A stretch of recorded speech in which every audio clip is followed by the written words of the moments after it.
ملک الموت کا صدمہ و افسوس اور شدت کی جنت۔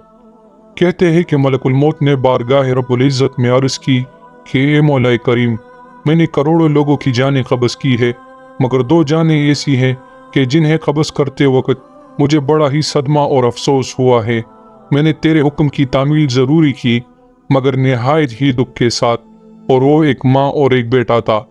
واقعہ کچھ اس طرح ہے کہ ایک جہاز غرق ہو گیا تھا اور ایک عورت اپنے شیرخوار بچے کے ساتھ ایک تختے کا سہارا لینے میں کامیاب ہو گئی۔ تختہ دریا میں بہہ رہا تھا اور ماں اور بیٹا اس پر سوار تھے۔ اے مولا کریم، اچانک تیرا حکم ہوا اور میں نے ماں کی جان اس تختہ پر نکال لی۔ میرے لیے پریشان کن بات یہ تھی کہ ماں مر چکی تھی، اب بچے کا کیا حشر ہوگا۔ بچہ ایک ٹوٹے ہوئے تختے پر سوار ہے اور تختہ ہر آن پانی کی لہروں کے تپیڑے کھا رہا ہے جو کسی بھی وقت کسی تیز لہر کی زد میں آ کر الٹ سکتا ہے۔ بچے کے لیے نہ خوراک کا انتظام ہے نہ کسی نگران کا بندوبست ہے۔ دریا کے کنارے 2 بھی کپڑے دھو رہے تھے۔ اچانک کسی کی اس بچے پر نظر پڑی تو تختے کو کھینچ کر لائے۔ بڑے حیران ہوئے کہ ماں مر چکی ہے، بچہ بے یار مددگار تختہ پر زندہ سلامت موجود ہے۔ وہ لوگ اس بچے کو اپنے سردار کے پاس لے گئے۔ سردار بیچارہ بے اولاد تھا۔ سردار خوبصورت بچہ دیکھ کر اس پر اس کا دل آ گیا اور سردار نے اپنے بچے کو اپنی نگرانی میں لے کر اسے اپنا بیٹا بنا لیا۔ یہ بچہ 8-9 سال عمر کا تھا کہ اپنے ساتھی بچوں کے ساتھ کھیل رہا تھا۔ اتنے میں بادشاہ وقت کی سواری کا آمد کا شور تھا۔ سب لوگ ادھر ادھر بھاگ گئے مگر یہ بچہ سڑک پر اکیلا کھڑا رہا۔ بادشاہ کی سواری گزر گئی، اس کے پیچھے اس کا عملہ پیدل آ رہا تھا۔ ان میں سے ایک سپاہی کو راستے میں سے سرما کی ایک پڑیا مل گئی۔ اتفاق سے اس بچے کی نظر بہت کمزور تھی اور سرما کی اسے بہت ضرورت بھی تھی، لہٰذا اس نے وہ سرما بحفاظت اپنے پاس رکھ لیا۔ آنکھوں میں لگانے سے پہلے اسے خیال آیا کہ یہ سرما کوئی تکلیف نہ پہنچائے، لگانے سے پہلے کسی دوسرے شخص پر آزما لینا چاہیے۔ قریب ہی وہ بچہ کھڑا تھا، اس نے اس بچے پر آزمانا چاہا۔ بچے نے سرما اپنے آنکھوں میں لگایا مگر جو ہی سرما اس نے لگایا اسے زمین کی تہ میں موجود چیزیں بھی نظر آنے لگی۔ اس نے دیکھا کہ زمین کے اندر بہت سے خزانے پوشیدہ ہیں۔ بچہ ہوشیار تھا، اس نے چیخنا چلانا شروع کر دیا، سرما لگانے کی وجہ سے میرے آنکھوں میں سخت تکلیف پیدا ہو گئی ہے۔ بچہ سرما کی پڑیا اٹھا کر گھر پہنچا اور خوشی خوشی باپ کو سارا واقعہ سنایا۔ سردار بڑا خوش ہوا۔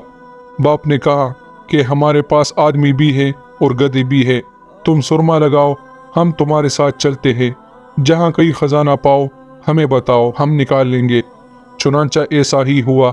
بچے کے بتانے پر وہ لوگ خزانہ نکالنے لگے اور تھوڑے ہی عرصے میں امیر بن گئے۔ بچہ جوان ہوا تو اس نے پرزے نکالنے شروع کیے۔ ان کے پاس دولت کی فراوانی شروع ہو گئی اور زمین کے تمام خزانے اس کے نظروں میں تھے۔ اس نے آہستہ آہستہ بہت سے آدمی اپنے ساتھ ملا لیے۔ اس کے بعد تمام سرداروں کو ادھر ادھر کر دیا اور خود سردار بن گیا۔ آخر نوبت یہاں تک پہنچی کہ اس نے بادشاہ کے ساتھ بھی ٹکر لے لی اور اسے مغلوب کر کے خود بادشاہ بن گیا۔ اس بچے کا نام شداد تھا۔ یہ وہی بچہ تھا جس کی ماں تختے پر ہی مر گئی تھی اور اکیلے دریا کی لہروں کے ساتھ بہہ رہا تھا۔ کہتے ہیں کہ جب یہ برسری اقتدار آیا، اس نے حکم دیا کہ ایک ایسے کمال درجے کا شہر آباد کیا جائے جس کی ایک اینٹ سونے کی ہو، دوسری چاندنی کی ہو۔ اس میں ایک عالیشان باغ ہو جس میں دنیا کی ہر چیز میسر ہو۔ جب وہ شہر ہر لحاظ سے مکمل ہو گیا تو شداد نے ارادہ کیا کہ جا کر اس شہر کا نظارہ کیا جائے۔ چنانچہ وہ شہر کو دیکھنے نکلا۔ ابھی دروازے تک ہی پہنچا تھا کہ ملک الموت کو حکم ہوا اور اس نے وہی اس کی روح قبض کر لی۔ اسے اتنا موقع بھی نہ دیا کہ اپنے بے مثال باغ کو ایک نظر دیکھ سکتا۔ ملک الموت نے کہا کہ اے مولا کریم، اس شخص کی روح قبض کرتے وقت بھی مجھے نہایت ہی صدمہ پہنچا کہ وہ شخص ہر چیز تیار کر کے اسے بھی نہ دیکھ سکا۔ اللہ تعالیٰ نے فرمایا، یہ وہی بچہ ہے جس کی ماں تختہ پر مر گئی تھی اور اس پر تجھے ترس آیا تھا۔ اس بچے نے بڑے ہو کر نافرمانی کی، خدا کے حکم سے بغاوت کی اور سرکشی اختیار کی، مگر ہم نے اسے خود ساختہ جنت میں قدم رکھنے کی مہلت بھی نہ دی اور اسے باہر ہی ہلاک کر دیا۔ اسی جنت کے بارے میں مشہور ہے کہ دنیا میں موجود ہے مگر انسانوں کی نظروں سے اوجھل ہے۔ امیر معاویہ رضی اللہ تعالی عنہ کے زمانے میں ایک صحابی رضی اللہ تعالی عنہ کا اونٹ گم ہو گیا تھا۔ اونٹ کی تلاش میں کہیں اس علاقے میں جا نکلا تو اللہ تعالیٰ نے اسے وہ سب کچھ دکھا دیا۔ وہ صحابی وہاں کی کوئی نشانی بھی ساتھ لایا تھا۔ اس صحابی نے یہ واقعہ امیر معاویہ رضی اللہ تعالی عنہ کے پاس بیان کیا۔ انہوں نے کافی تلاش کرایا مگر کسی کو جنت نہیں ملی اور اسے اللہ تعالیٰ نے پوشیدہ رکھا۔